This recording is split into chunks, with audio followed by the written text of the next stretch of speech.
Hello, and thank you for joining us on this webinar.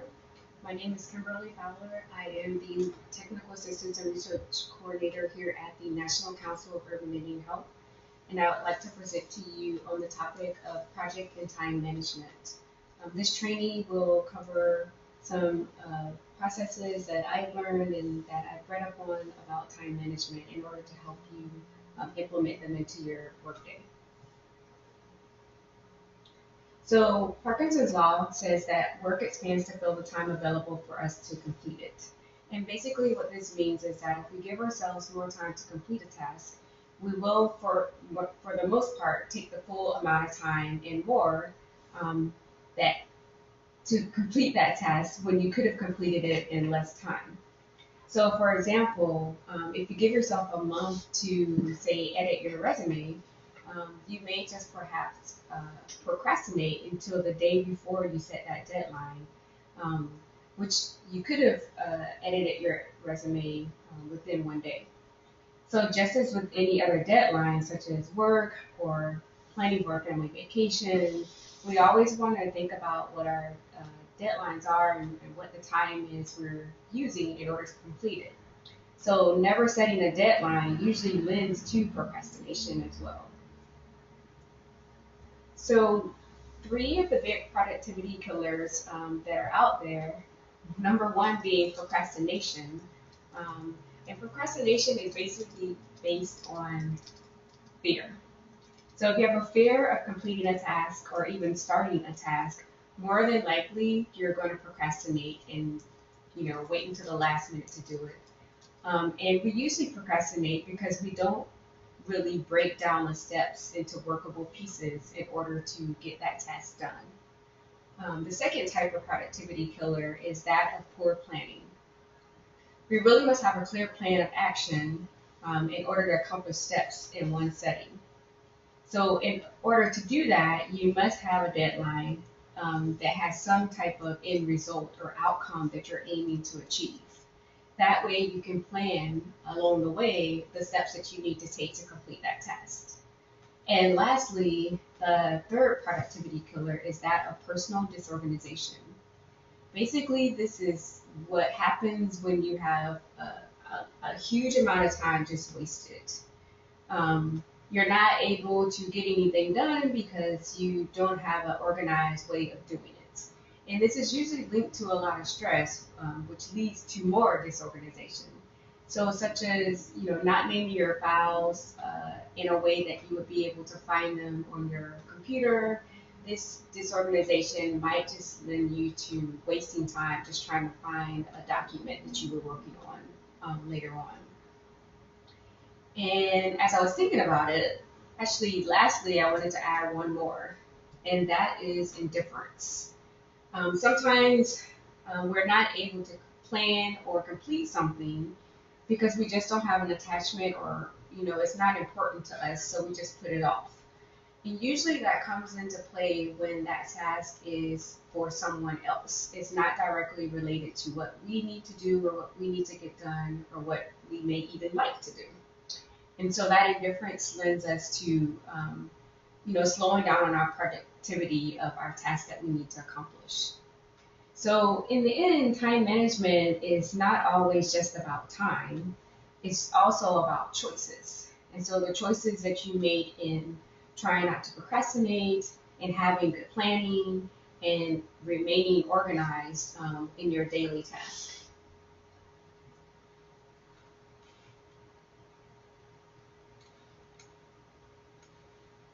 So what is time management?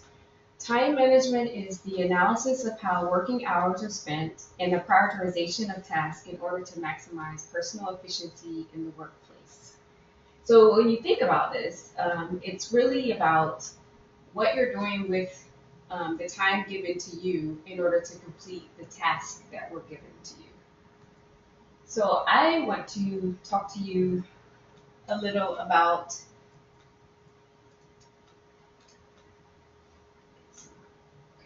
how we can start our day. So in thinking about that, let's just start thinking about how you start your day. Is it with a plan that you have in mind? And if so, how well are you planning your day? And I'd like for you to take this simple quiz in order to figure out just how you rate in planning your day. And the first statement says, and these are yes or no questions or yes or no statements. The first statement says, I do my planning at the same time every day. Yes or no? And if you can just jot down your response to that statement, at the end we'll see how you actually rate. The second statement says, I do not fill my day with back-to-back activities. Yes or no? The third statement says, I sometimes block off time for working alone on tasks that are important to me. Yes or no? And the fourth statement says, I believe balance is important. I leave time for work and family. Yes or no? So in rating how you answer to these statements, if you have more no's than you do yeses, it might be a sign that you really need to think about how you're actually planning your day. And one way of doing this is just to make a daily appointment with yourself to plan, morning or evening, whatever works best for you, in order to get some of your tasks completed in an efficient way. So one point to ponder is do tomorrow's planning tonight. If you can set aside some time at the end of the day to plan for the next day, it will allow you a head start on task, as well as prompt you to organize and prepare for anything that you may need special attention. So for instance, if you had a lunch meeting the next day and you really didn't look at your calendar to know this until the day of, you might have forgotten that you were in charge to pick up, the donuts for the lunch or the sandwiches for the lunch. So it really is helpful to plan your day the previous day so that you can already have things in mind of what you need to accomplish, as well as remind you of things that you will need in order to start your day off. And it only takes about 15 minutes to do this planning, so it really is one of the simplest ways of just getting out your ideas of what you have on your plate. One of the simplest ways of doing this is to just make a list. So if you make a list and check it off, you actually are able to, align your day for what you have to do, as well as allow you to look at a broad view of everything that you have on your plate to do. And these lists allow you, like I said, to have a broad view of your task. And the list may not have everything that is required of you in a long-term view, but you could have everything that's for that particular day, just so you don't forget things. So I've listed here a couple of reasons why it's important and how it will help you in making a list of your, just to keep track of your task. The first one is that it allows you to keep you from feeling out of control.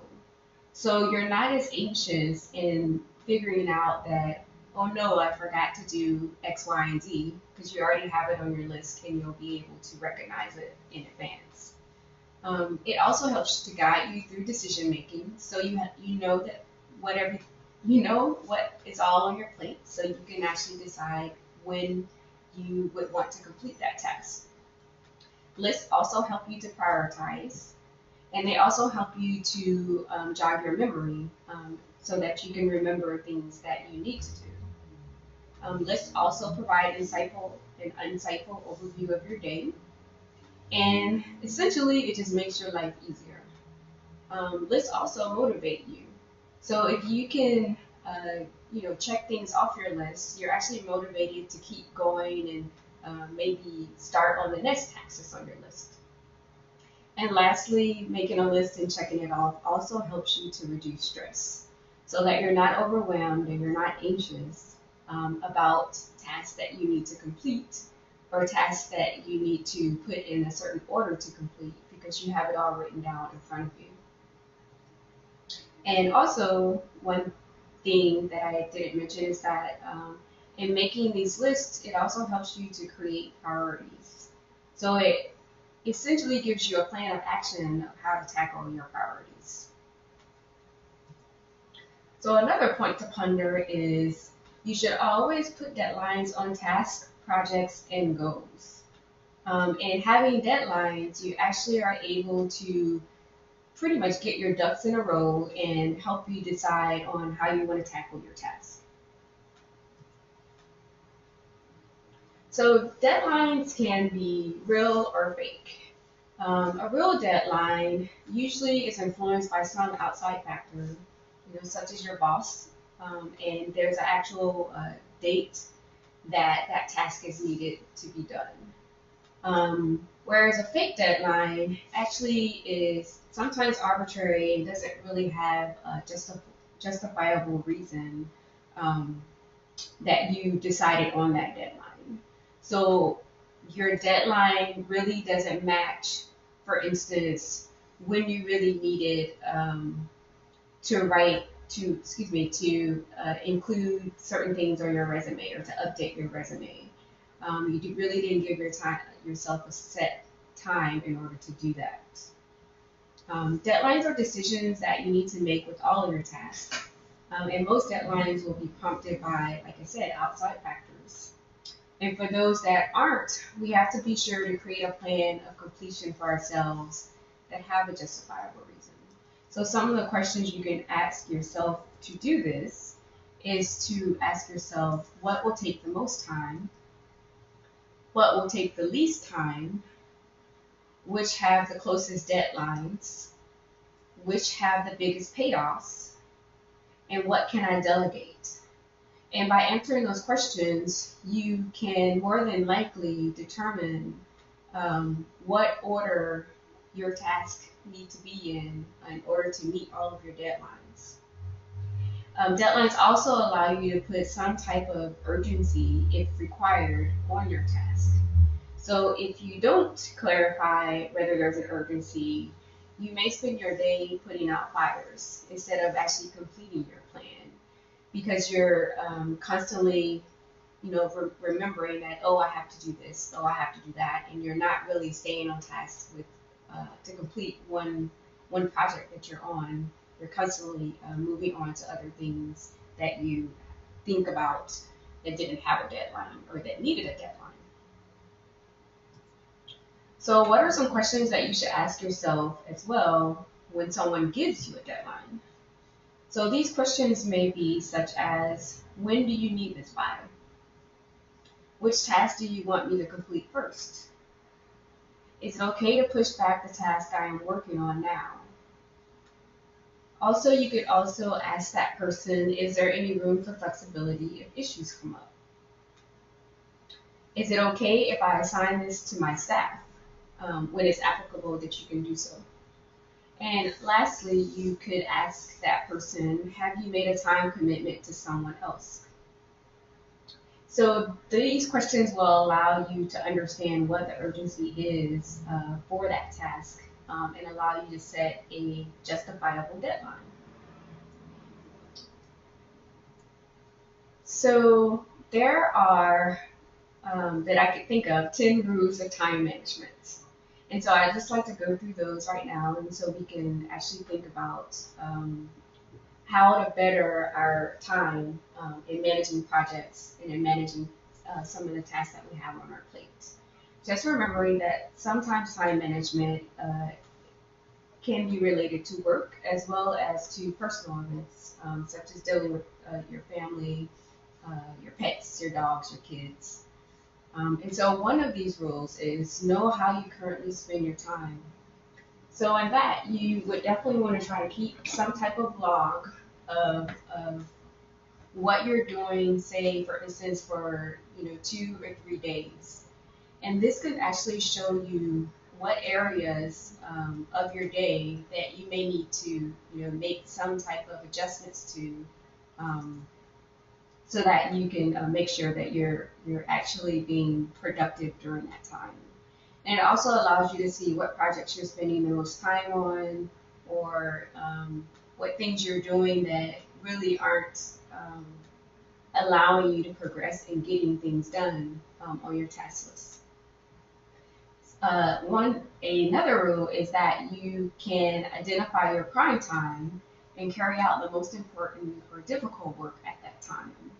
So for instance, if you're a morning person, your prime time might be first thing in the morning. Once you come in, you may be able to get, 2 or 3 or 4 tasks completed easier than you would later on in the day or in the afternoon, where you might have a little slower progression of getting things done. So it's really important to figure out what your prime time is for working so that you can be most efficient during that time. You can also do tomorrow's planning tonight, which I mentioned before, so that you already know what's on your plate for the next day. You can ask yourself, why am I doing what I'm doing right now? This actually would allow you to refocus your attention where it might be most beneficial if you actually understand a little better of, why you're doing that at that time. You can also continually look for ways of freeing up your time. So for instance, if you're able to delegate tasks to your staff or to someone that has a better skill set to complete that task, you actually may be able to free up your time to get some other things on your list checked off. Number 6 says that you should plan your work, but work your plan. So in other words, don't spend time making a plan unless you intend to use it. If you are spending more than 15 hours a day to actually write out your plan for the next day, it probably really is more time than you need, and that's a waste of your time. Number 7 says that you should delegate whenever possible. Sometimes we think that we have to complete everything on our own, and that we might actually be the best person to do that task. But there may be others around you that actually can help you with those tasks. They have the same skill sets in order to complete them. And it also would allow you to remove some of the stress that you have on your plate for yourself. So thinking no one else can do it as well as you really is a trap that we want to try to move away from. 8, if you are able to delegate, we must delegate wisely. So the staff that we delegate to must have the skills, they must have the time, the authority, and the resources to complete the task that we've given them. Otherwise, you're once again wasting tasks because that person might not be able to complete the task in an efficient way if you're not giving them all of the resources that they need to do that. 9 is that we must identify your high payoff returns. So this means that we need to spend most of our time and energy doing those things that are going to have the highest payoff for us. And in some ways, if you think about it, it's almost what your deadlines, what your urgency deadlines are. So if you can discover what the urgency is in those tasks, you're actually able to get a better payoff of completing those tasks. And lastly, we should concentrate on results, not on being busy. You may work hard and go home exhausted at the end of the day, but we really need to focus on what you actually accomplished. So busy work doesn't really lend to productivity or accomplishing tasks. You're just pretty much busy, which also leads to stress. So you can think about it in real estate terms, in that if you have a client that you're showing, you're able to show them 10 houses in one day, but none of those houses are what your client is looking for, you've basically just wasted your time as well as wasted your client's time. And you wouldn't have accomplished the task that your client has sought out your skill set for you to do for them. So those are the 10 rules of time management. But I hope that you were able to gain some tidbits of knowledge that you can take with you in order to improve your time management. So now that we've learned how to make the best of our day and manage our time, let's learn some steps to put it into action. And one way of doing this is to actually use what's called a priority matrix. The priority matrix basically breaks down your task into four, we'll just call them levels.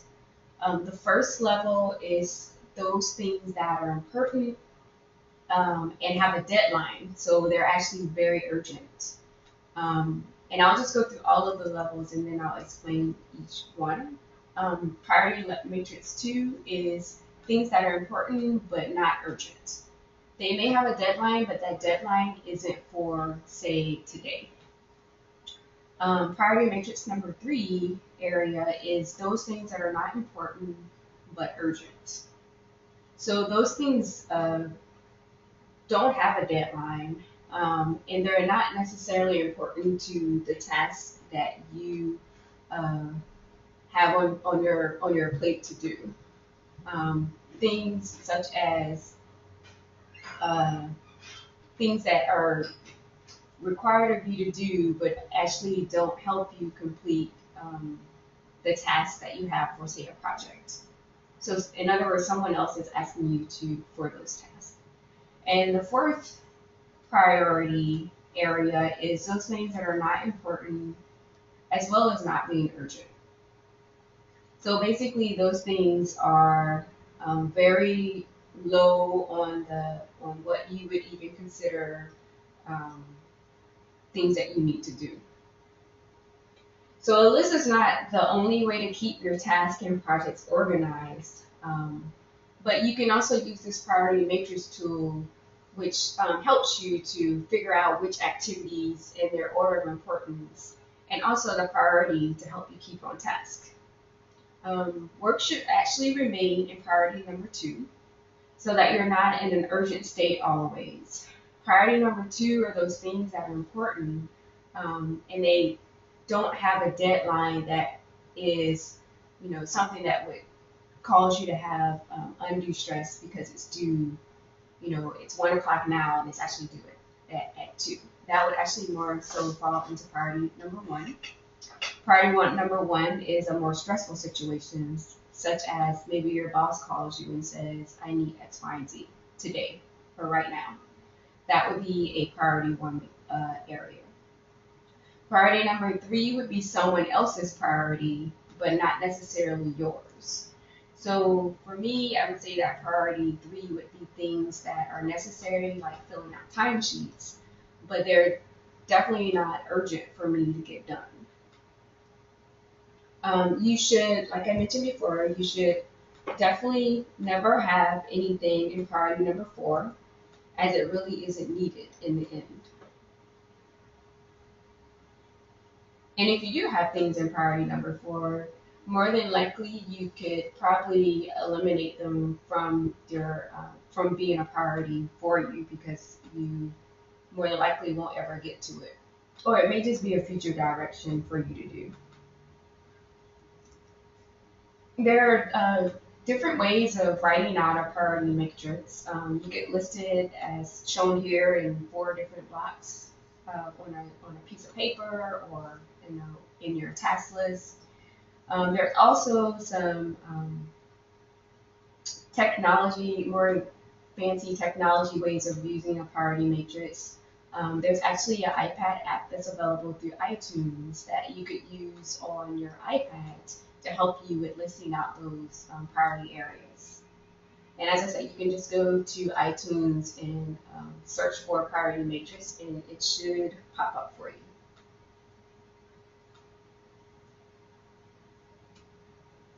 So in thinking about some of those technology assisters, it's really smart that we think about hiring an electronic assistant. And what I mean by this is we have so many tools and gadgets at our fingertips, such as our phones and our laptops and our iPads and all of these types of gadgets that could really help us in managing our time. Your computer, if you're using Outlook, for example, for your emails, could allow you to schedule meetings so that you actually are able to input them onto a calendar and they're readily available for you to see, all laid out for you of what your day is going to look like.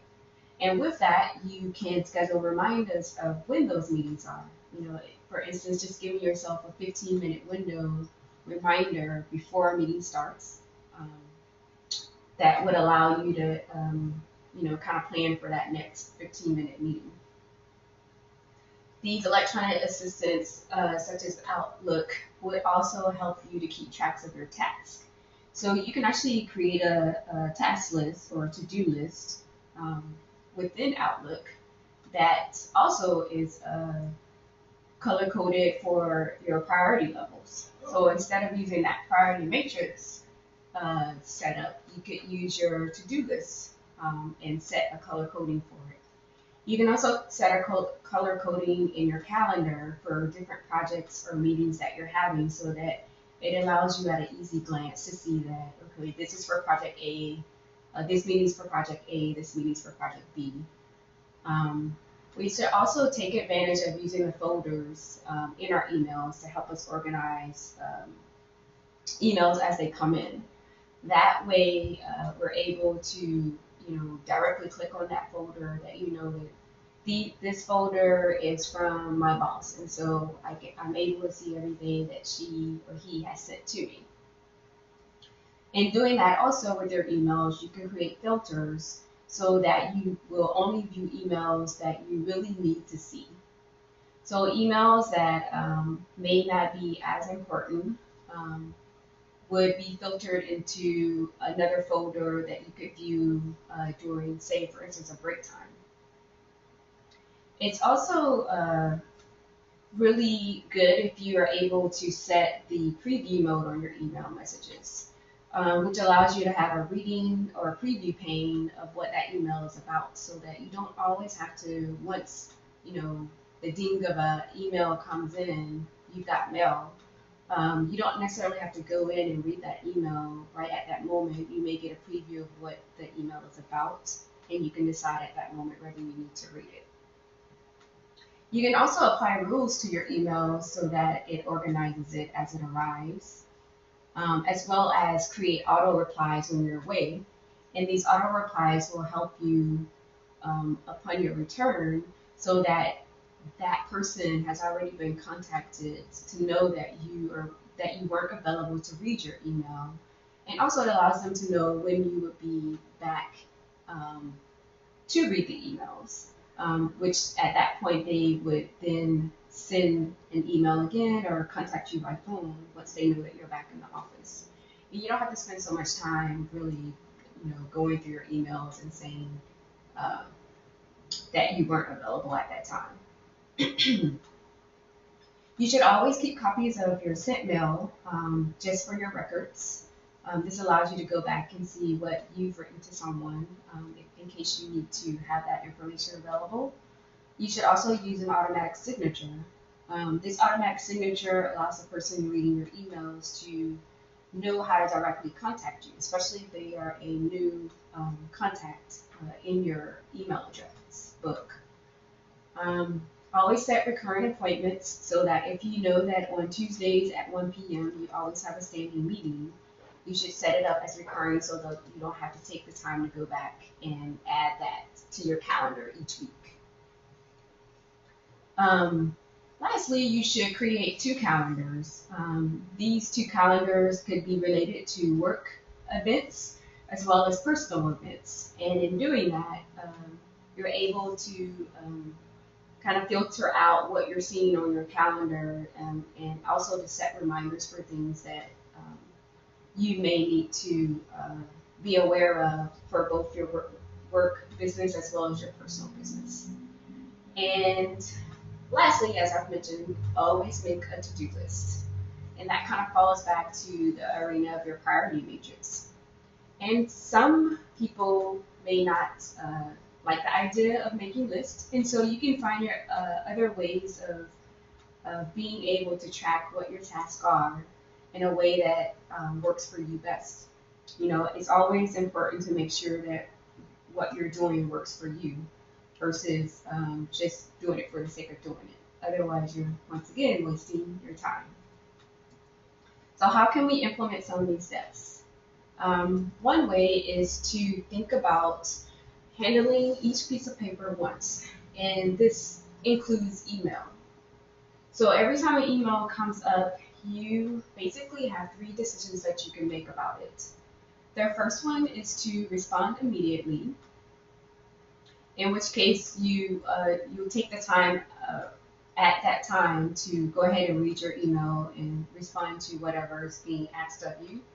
The second is to delegate immediately, and usually this is based on someone else's response. So once you've read that email and you see that the response requires someone else's help, you would want to go ahead and delegate it at that time. And the third thing that you should think about as you read your emails is to put an action on your priority list if it's required from what you've read in that email. So that way you don't need to respond at that time, but you can always come back to it because it's on your priority list that would remind you that you need to come back to it. So we should always resist temptation to check emails if you're not able to respond. One really important example of that is checking your emails on the weekends.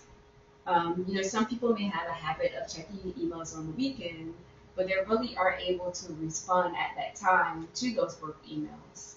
So it really sets you back on Monday because you really don't remember what you've read, and you have to go through and see, was this email one that I've already responded to? Have I actually read that email? Or which emails have I read? So we definitely want to resist that temptation. If you're not able to respond at that time, you pretty much don't want to be reading emails at that time. So just to go back and reference, you should always handle each piece of paper once. Another way that you can move forward in making changes and implementing better strategies of time management is that you should consider waiting time a gift. So anytime you're in online, at the DMV waiting for something, or if you commute into work, if there's travel time that you're able to do other things at that time, you should bring, papers, books, or any work with you so that you can make better use of that time. We should be organized, but not obsess about it. We definitely want to make sure that we're not spending too much time in trying to organize our day or in our week. I just want to reemphasize that it should only take about 15 minutes of planning in order to get your task list completed. And maybe if you're doing your planning for the week, maybe 30 minutes maximum. If you're obsessing about it, more than likely you're taking too much time for it, and you've also overplanned. So when you've planned for every contingency, everything that may come up in your day, you've probably planned way too long because you've sat there and taken the time or taken too much time to really think about what needs to get done during that day. So I definitely like and am an advocate for multitasking. But multitasking doesn't always work. Research shows that the time that it takes to switch your mental processes between tasks actually requires time. So it actually becomes a little time consuming in order to do that, especially if you're not able to make that switch fast from one type of project to moving on to the next type of project at the same time. This could lead to a big sense of irritability as well as stress, as well as disorganization and errors because you're definitely not focused on your task at hand. Disorganization in that you may be working on something such as, looking at a webinar, or in the midst of doing a training, and you're also at the same time trying to create, package together some documents to be sent out to a client or to someone else in the office that needs it. This could lead to errors in putting those packets together. And so we really want to think about, if you are multitasking, to make it a really simple task, such as tasks that you do pretty often. This will help you be more efficient at your multitasking and not actually lead to you lowering your productivity. So basically focusing on one task or one or two tasks only at a time. So another step to change that I am a big fan of is taking breaks. So taking a short walk, taking the time to grab lunch, even doing some exercises at your desk, some stretching or some yoga if you can. It really allows you to renew your mind and provide you with a renewed sense of energy in order to take on maybe the rest of the tasks that you have for the day. Just taking these breaks can give your day that little boost that you need in order to keep going and to motivate you. In the physical activity, it's really important in just, making sure that, your body's not sitting in one position for a long period of time and you're, staring at your computer for hours on end. We really need to take breaks for our eyes, for our backs, for our bodies, and especially for our minds. So what are other ways that we can get these boosts, these productivity boosts? Other ways is that we can place our phone, a pen, a pad at the left, if you're right-handed, of your desk, or of your computer, I should say. This allows you easy access to it, and you don't have to, think about, I need to write something down, but I can't find a pen at that time. We can also keep only those things that you use every day on your desk or on your desktop. This helps in decluttering your desk, and so that you can actually, find things on your desk more easily. We should keep items that you use often in drawers or on the right side of your desk, which also is back to that whole accessibility mechanism. And we also should try to adjust our desk chair for proper comfort and support.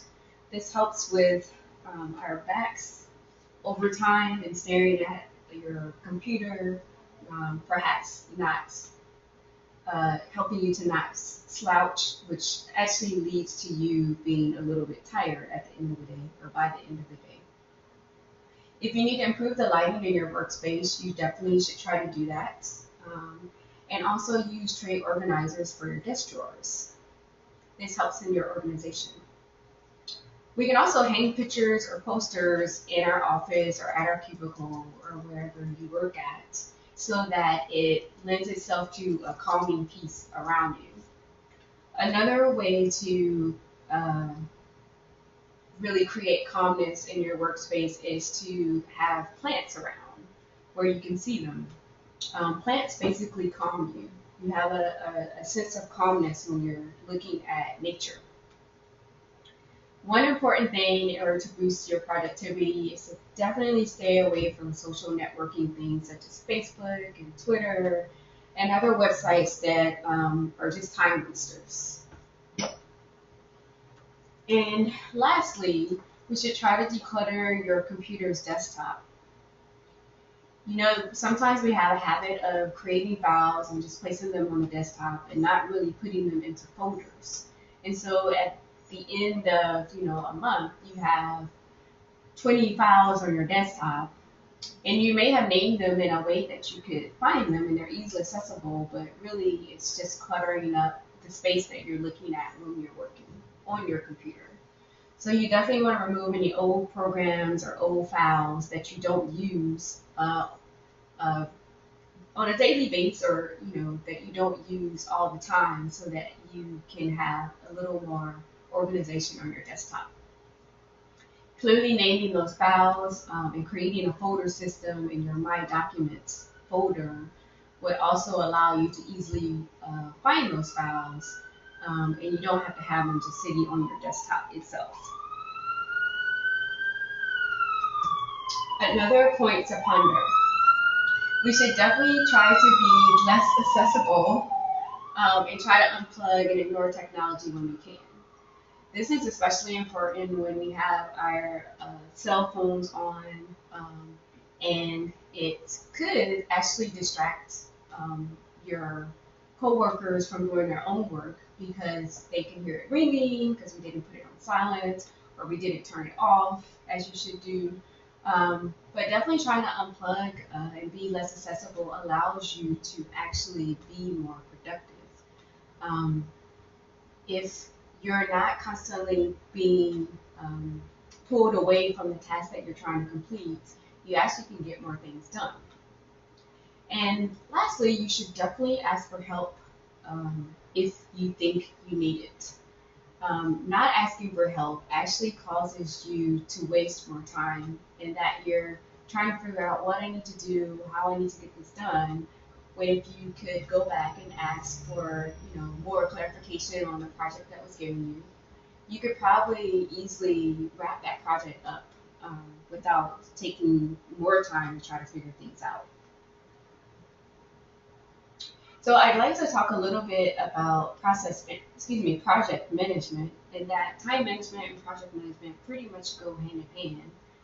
We talked about time management being how you feel in your day, and then project management would be how you're feeling in that day with some type of productive system of doing that. So project management is the process of planning, organizing, staffing, directing, and controlling the production of a system.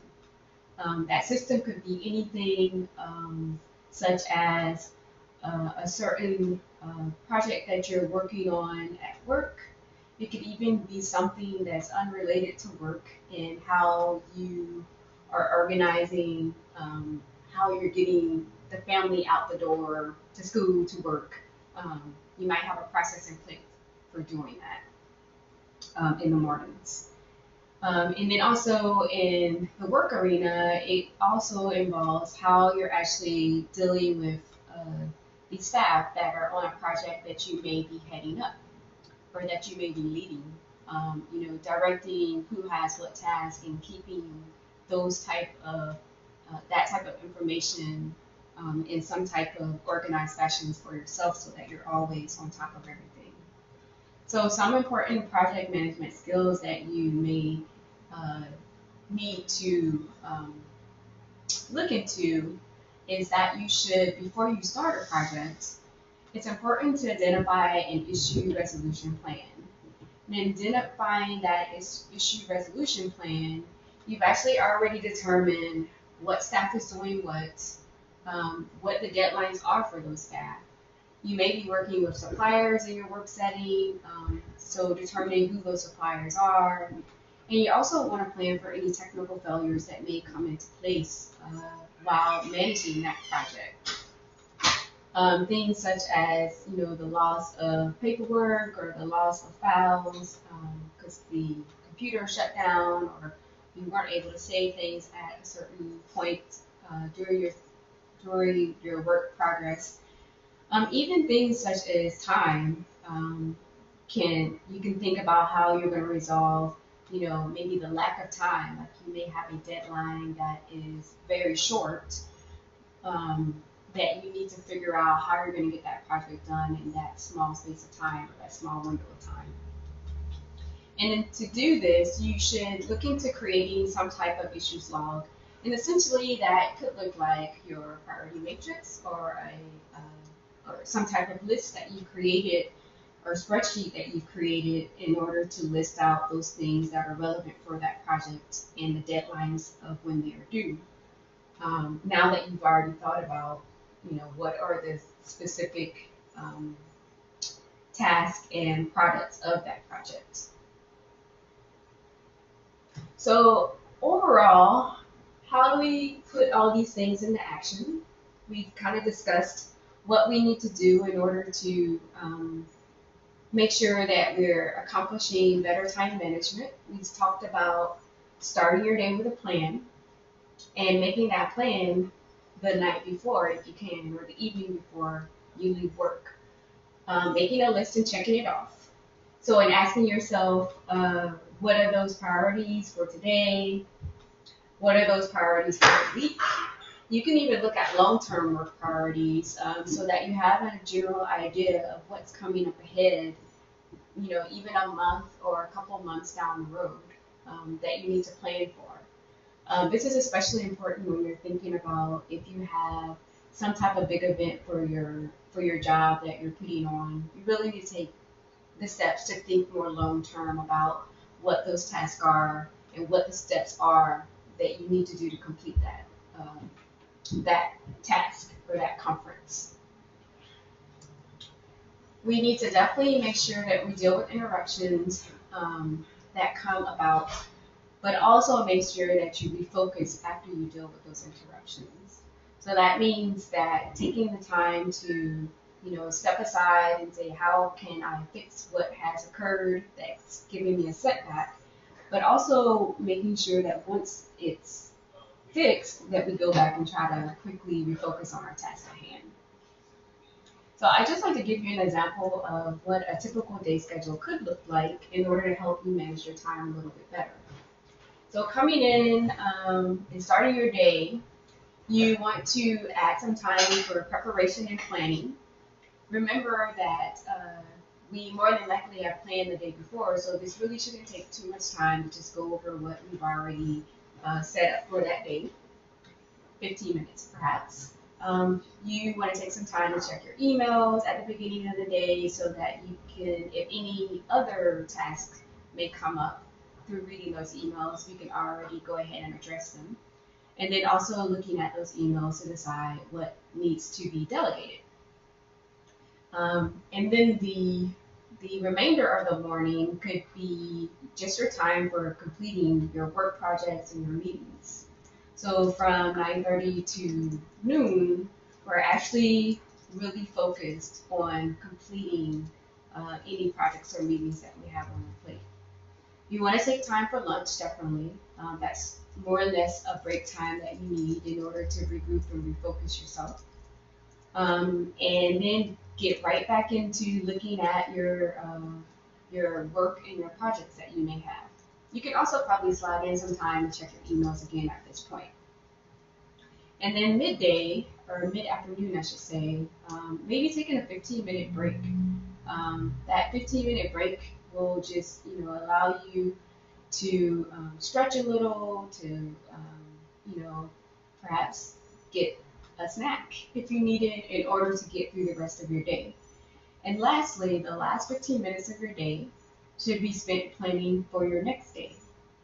That way, you've already created or moved things around on your priority matrix that you've checked off already and completed, and added new things onto your list that you can then begin working on.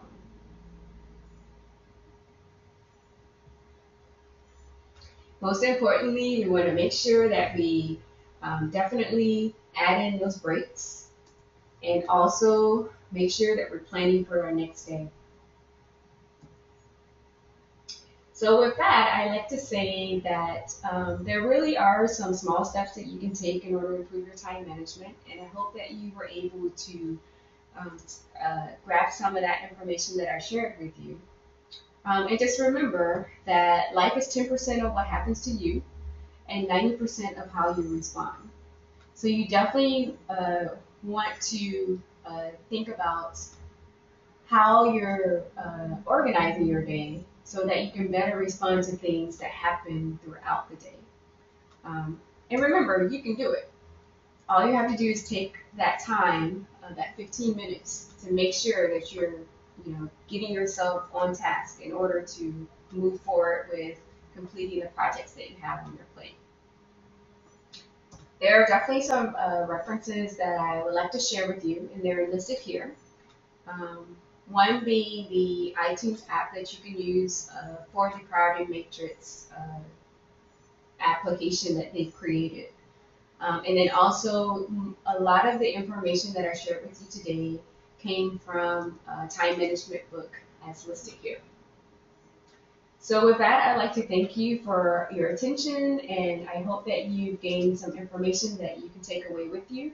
And if you have any further questions about time management or ways that you can implement this into your day, please feel free to reach out to me or NCUIH itself at the information that I've listed here with my email address and the phone number to the office. Thank you and have a good day.